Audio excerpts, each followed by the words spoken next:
Buenos días a todos. ¿Qué tal? Me imagino que con ganas de retomar este 23º Congreso Nacional de Lupus, que ayer ya nos dieron inicio los profesionales sanitarios, que nos comentaron y nos acercaron un poco a la enfermedad desde su parte más física o biológica hasta su parte más emocional.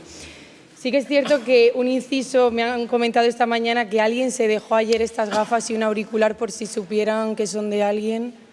¿Son de usted? Pues luego se los doy, no se preocupe. Y ahora sí que sí vamos a arrancar esta mañana con una mesa redonda que va a estar formada por el doctor Ángel Robles, médico del Servicio de Medicina Interna del Hospital Universitario de La Paz de Madrid, con la doctora Irene Altabás, es reumatóloga del Hospital Universitario San Roque de Las Palmas de Gran Canaria, también investigadora del Grupo Reumatología y Enfermedades Inmunes Medidas de la Fundación Pública Gallega de la Investigación Biomédica Galicia Sur. Igualmente con doña Coral Mouriño, que es enfermera de investigación de reumatología del Hospital Meixoeiro de Vigo, y finalmente con la doctora Ana Benito, médico y perito médico en discapacidad e incapacidad, consultoría e informes periciales. Una mesa redonda que va a estar además moderada por don Fernando Martínez Balbey, que es profesor en la Facultad de Comunicación de la Universidad Pontificia de Salamanca.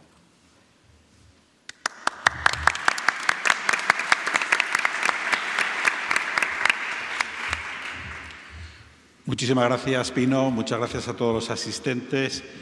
Y tenemos los oídos ahora bien abiertos para el primer ponente. Yo les he pedido que se centren en unos 12 minutos. Les iré marcando el tiempo para que tengamos al final unos minutitos para alguna inquietud, pregunta que siempre puede surgir. Ángel, muchas gracias. ¿Se oye ahora? ¿Sí? Bueno, pues os estaba dando las gracias por estar aquí un sábado por la mañana y sobre todo por invitarnos, que siempre nos hace mucha ilusión venir a hablar con los pacientes, que al fin y al cabo es a lo que nos dedicamos. Justamente voy a hablar un poco de esto. Voy a hablar, es un tema poco científico, obviamente esto se basa en mi opinión y quizá en mis años de experiencia, 20 y pico años, 26 años ya viendo pacientes, y voy a hablar de una cosa que posiblemente, aunque no sea nada científico, es la cosa más importante que hay, que es la relación médico-paciente y cómo acabar entendiéndonos y cómo desarrollar una consulta de la manera más óptima para los dos elementos que participan, uno dando su soporte técnico y humano y el otro paciente, pues desgracia, sufriendo la enfermedad. Esto es un poquito lo que voy a hablar, de la importancia de la comunicación. ¿Qué habilidades debe aprender un paciente? Yo creo que esto ustedes lo saben muy bien, por eso están aquí, ¿no? Esa capacidad, esa necesidad de que el paciente tiene que empoderarse, no aprender medicina, eso es otra cosa, pero sí que saber de qué es su enfermedad, cómo puede mejorar su autocuidado, ¿no? Y quizá después una cosa que es posiblemente muy importante, que es 4 apuntes de cómo prepararse la consulta antes de ir a la misma. Bueno, la verdad que ustedes son más o menos, hay gente joven, pero hay mucha gente de mi edad, se acordarán que el diccionario era un libro importante en nuestra época, ¿no? Y siempre hay que ir a buscar al diccionario las palabras, ¿no? Y cuando hablamos de comunicar, cada uno, yo creo que tenemos todos una idea de lo que es comunicar, ¿no? Pero sobre todo comunicar es transmitir una información a una persona, hacer partícipe, ¿no? Lo dice muy bien esa definición del diccionario de la Real Academia, hacer partícipe de una idea, de un proyecto, de una información a una otra persona, a un grupo de personas. De esto es lo que vamos a hablar. Esto es información, esto es información, pero es una información que no tiene nada que ver con lo que es una relación humana. Esto es una información, además, que da igual que esté uno en Marruecos, en España, en Nepal, la información es la misma. Pare el coche.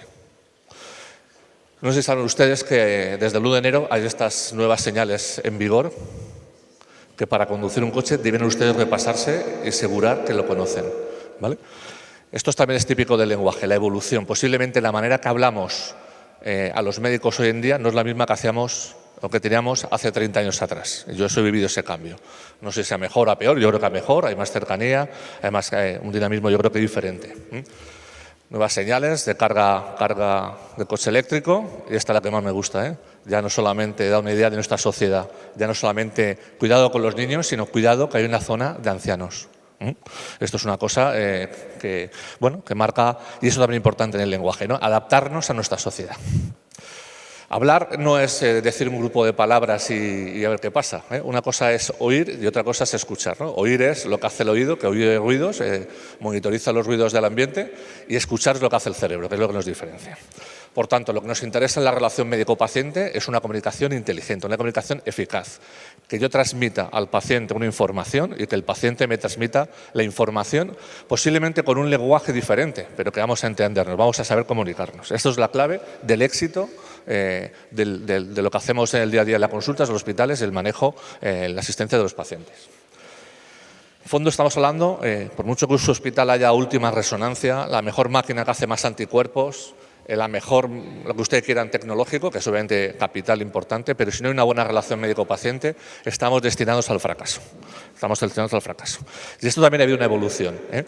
Posiblemente ustedes, algunos hayan vivido esa forma paternalista de asistencia médica. El paternalismo es eso de, pues lo que hacen los padres. Papá, ¿quiero estudiar? No, tú vas a estudiar lo que yo te diga. Papá, ¿quiero comer? No, tú vas a comer lo que yo te diga, ¿no? Sin ningún tipo de explicaciones. El médico hace de padre. Yo creo que esa etapa está cerrada. Si tienen un médico paternalista, salvo que uno quiera, que hay pacientes que lo quieren, es mejor cambiarse de médico, ¿vale? Los otros dos modelos, el informativo y el interpretativo, en nuestro sistema sanitario yo creo que hoy en día existe, pero es poco frecuente, ¿eh? Es un método en el cual el paciente va a un médico porque tiene una experteza y le da resultados y después él decide lo que hace. Esto sobre todo se hace en Estados Unidos, ¿no? En Estados Unidos, por ejemplo, uno va al oncólogo, un cáncer de pulmón, tiene usted un cáncer de pulmón, tome los panfletos, se los estudia y decide usted a dónde va y qué hace, ¿no? Esto aquí no lo hacemos, ¿no? El oncólogo te da un abordaje terapéutico y posiblemente el método donde vamos o que sea el mejor a priori, o posiblemente es más lógico, es más humano, ¿no? Ese concepto tan importante en la medicina, es el deliberativo, es decir, que el médico y el paciente, sabiendo cada uno dónde está, jamás el paciente puede saber lo que sabe de medicina un médico, salvo que sea médico también posiblemente, y obviamente, por mucho que empaticemos, el médico puede ponerse al 100% en la situación del paciente, porque el paciente tendrá su propia enfermedad, su carga laboral, su carga social, su carga familiar, y a veces eso es difícil. Pero sí que es verdad que es una situación en que los dos hacen un trayecto continuo, paralelo, donde el médico va ayudando a tomar las decisiones al paciente. Esa sería posiblemente la mejor manera de relación médico-paciente. Para hacer esto posiblemente hay que aprender a hablar, ¿eh? Hay que ir a la consulta pues con ganas de empatizar, el médico con el paciente con el médico. Empatizar es ponerse en el lugar del otro, ¿no? Asumir las dificultades que puede tener un médico y asumir también la situación compleja que puede tener un paciente con su enfermedad. Hay que ser asertivo, y esto ahora lo vemos porque esto posiblemente es donde fallamos tanto los médicos como los pacientes, y pues siempre hay que tener una escucha activa, no solamente oír, escuchar y adaptarnos. No se puede hablar igual, pues cada paciente va a necesitar que se le hable de una manera, explicarle las cosas y hacerlo con un lenguaje accesible. ¿Qué es esto de asertivo? Vuelvo al diccionario. Asertivo en el fondo es ser sincero, ¿eh? Por ejemplo, yo le digo a un paciente, usted tiene que vacunarse, y el paciente me dice, vale, perfecto, lo haré, pero el paciente no quiere vacunarse. Digo lo de la vacuna porque es una cosa que pasa con frecuencia. En el fondo es mejor explicarle al médico, estoy de acuerdo con su información, posiblemente la vacuna me va a hacer que tenga menos infecciones, pero yo no quiero hacerlo por el motivo que sea, desde el motivo religioso a que me sienta mal, porque entonces en ese escenario se abren otras puertas y se puede plantear otras medidas para dar cobertura a esa falta de vacunación. Pero si el paciente, si no se le informa y no se discute digo discusión con la buena idea de la misma, de esta palabra, ¿vale? Hay que hablar con el paciente, con el médico, de manera concreta, directa al grano. Uno de los grandes problemas de la sanidad es el tiempo que tenemos, por tanto, si tenemos alguna duda, no estamos de acuerdo, plantearlo. No es un reto, sino que es realmente hacer una buena comunicación eficaz. Y después otra cosa, que esta es un poco repetitiva, pero lo del respeto, ¿eh? Siempre es una cosa que tiene que ser mutuo, ¿eh? Es exigible al médico también ser respetuoso, pero también el estar de desacuerdo en una cosa, no querer hacer una cosa, obviamente no es una falta de respeto, es una cosa que uno tiene que asumir. La comunicación médico es fundamental, ¿eh? No solamente... sé que hay muchas barreras, ¿no? Hoy vamos al médico y, por desgracia, estamos delante de una pantalla, y a veces uno no es capaz de sostener la mirada del paciente porque está otra cosa. Eso hay que solventarlo, ¿no? Pero, por el otro lado, también queremos tener nuestros informes bien ordenados y tal. Eso se hace, pues, por desgracia, por el ordenador, y eso también ha favorecido mucho acceso a la información. Y después... el médico puede ofertar una cosa al paciente, pero si el paciente piensa que no se le ha ofertado una cosa, también puedo preguntarle al médico por qué no se le oferta. Es decir, la relación médico-paciente es bidireccional. Y después, bueno, pues la verdad que a veces hay cosas que no nos gusta oír, ¿no? No nos gusta oír.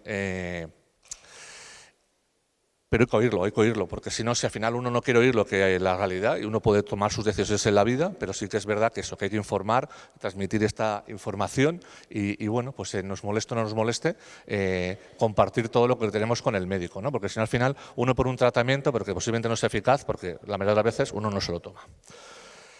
La mejor manera de mejorar esta relación es empezando con conocer la enfermedad, y sobre todo la enfermedad se empieza a conocer con el autocuidado. Esto posiblemente está hecho para el lupus, pero serviría para cualquier enfermedad. Hay que tener una actitud responsable. El primer cuidador de la enfermedad es uno mismo. No hay que esperar que sea el médico en el sistema sanitario. Si uno no se cuida, no vamos a tener ningún tipo de solución, ¿no? Y posiblemente, si van leyendo usted los 10 mandamientos estos que hay aquí, posiblemente son cosas que ustedes conocen perfectamente, ¿no? Y después igual, insisto, ser sincero con uno mismo. No voy a poner lo del tabaco, porque es el de muchas veces, me voy al otro, al alcohol, ¿vale? Hay que ser sincero, porque cuando uno no da una información adecuada, se toman decisiones, ¿no? Porque si uno me dice, no, yo no bebo, y tiene usted unas transaminasas altas, pues ya pienso en otra cosa. Oye, va a tener una afectación del hígado por el lupus, va a tener no sé qué, y entonces la falta de información no es un engaño al médico, sino que es un engaño realmente a uno mismo. Y después esto que están haciendo ustedes aquí, empoderarse, ¿no? Empezar a tener información y formación. Es decir, ¿no? La información es una cosa que uno lee y la formación es una que uno asimila y al día siguiente ejecuta y lo pone en práctica. Y esto es una cosa que le va a hacer que la relación médico-paciente siempre sea mejor. El objetivo de la información y de la formación no es obtener un título de medicina. Insisto que esto uno no va a debatirle al médico, o no debiera ser, en mi opinión, la manera de actuar, ¿no? Hay que competir con el médico, así yo sé más que es el médico o me he leído lo último que ha salido y sé más que el médico.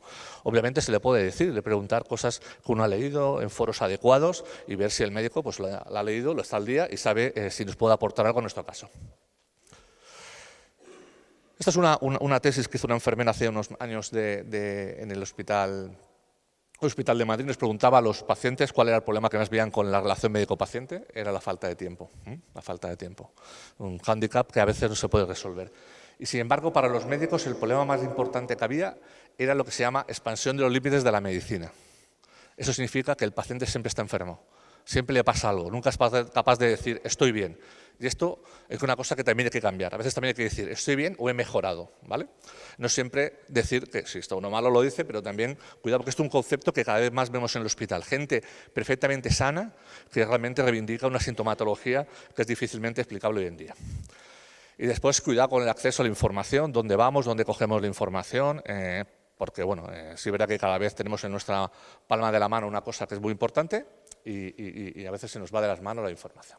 Esto es una cosa que está cada vez más importante en los hospitales. Esto es un ejemplo del parto Uli de Sabadell, ¿no? Que a sus propios médicos les decía, os animo a entenderos bien con vuestros pacientes. O sea, esto es una cosa que está muy de moda, muy importante para todos. Y acabo ya rápidamente con lo que es preparar una consulta. Yo creo que esto al fin y al cabo es lo más importante, es el acto donde realmente nos presentamos ante el médico y posiblemente estas sean las 3 cosas o 4 que hay que saber. Los síntomas, y esto hay que preparárselo antes, ¿eh? El día antes pensar lo que queremos contarle al médico, no llegar en ese momento que estamos estresados, vamos con retraso, ha costado aparcar el coche, no sé si me han llamado o no, pensamos bien lo que queremos hacer, vamos con el móvil apuntado en un papel y lo hacemos bien, ¿vale? Y después contar las cosas del lupus y también la del no lupus y contárselas bien. Pensar cómo lo contamos, ¿vale? Que esto pasa mucho en el lupus. Bueno, ¿qué te pasa? No, estoy mal en general, no sé qué. No, hay que explicar, hay que especificar y esto hay que aprender también a hacerlo, ¿vale? La toma de tensión, los informes, tener a mano las preguntas para hacerlo, ¿vale? Siempre no ponerse nervioso, ir con un cuidador, consultar el tratamiento, acordarse del tratamiento, porque esto al final y al cabo es importante. Y bueno, después de todo esto, de hablar con el médico, preguntamos por las pruebas. No lo primero que hacemos es llegar a la consulta, ¿cómo salen los anticuerpos? No, primero le contamos todo esto. Después acordaros que ninguna pregunta es inadecuada y nadie os va a tomar por tontos ni por nada. Ustedes no tienen que saber cosas que tenemos que saber nosotros. Y después sí que comentar cosas, ¿vale? A mí este verano me ha pasado, me pasa con mucha frecuencia cada vez más, eso es una cosa buena, los pacientes con lupus cada vez están mejor y se van a sitios raros. Y este verano viene un señor, una pareja, con un lupus que está gravísimo y dice, nos queremos ir a Namibia y Botswana. ¿Cuándo? Mañana. Hostia, pues Hay que mirar cuándo se vacuna, que se vacuna, se puede vacunar, esto hay que hacerlo. Igual que hacemos con el embarazo, ¿vale? Y después de la consulta, eso, repasar las cosas que nos han dicho, estar de acuerdo, ver si se nos saca alguna cosa del tintero para que la próxima vez tal. Y, por favor, el déficit de comprimido terapéutico en los pacientes con lupus ronda el 60% en muchas ocasiones, incluso en escenarios de alta gravedad. Entonces, vamos a cumplir el tratamiento. Voy acabando esto ya.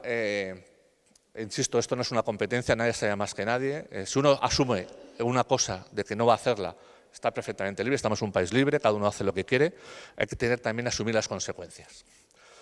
Y después, cuando uno acaba la cita, y con esto voy acabando, pues no hay que olvidarse de la enfermedad. Uno sigue teniendo el problema cuando sale de la consulta, obviamente hay que vivir sin pensar siempre en la enfermedad, pero sabiendo que la tenemos, buscar los foros de información adecuados, asociarse, yo creo que eso es parte del cumplimiento terapéutico, buscar el asociacionismo de los pacientes. Y esas son mis conclusiones, ¿no? Acabo con esta frase de este poeta romano que dice que la victoria favorece a los que se preparan. ¿Vale? Muchísimas gracias.